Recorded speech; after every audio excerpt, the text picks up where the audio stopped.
ठीक है। शकरकंदी का क्या रेट है खाना? शकरकंदी 140 रुपए किलो। 100। और अरबी? अरबी 100 रुपए किलो। अरबी 100 रुपए किलो। और भिंडी? भिंडी 300 रुपए किलो। 300 रुपए किलो। और ये शिमला मिर्च? शिमला मिर्च 150 रुपए किलो है। और ये ब्रोकली है, ये 300 रुपए किलो। 300 रुपए किलो। टींडा? टिंडा 100 रुपए किलो। शलजम? ये बैंगन है, ये बैंगन? 100 रुपए किलो है। छल्ली? चलिए 80 रुपए किलो। फल? फ्रेशबीन 100 रुपए किलो। और नींबू? नींबू 150 रुपए किलो।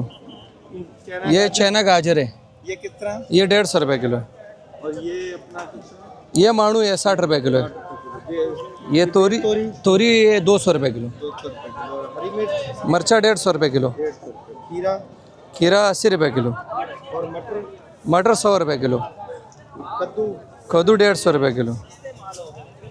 और करेला 150 रुपए किलो। शलजम? शलजम 50 रुपए किलो। और ये अपना बंद गोभी 100 रुपए किलो। फूल गोभी 50 रुपए किलो। मुंगरा 150 रुपए किलो। और वो जो फूल गोभी है वो? फूल गोभी 50 रुपए किलो। और ये गाजर लगे हुए। यहाँ पे सब्जी मंडियों के यहाँ पे फ्रेश सब्जियाँ रखते हैं।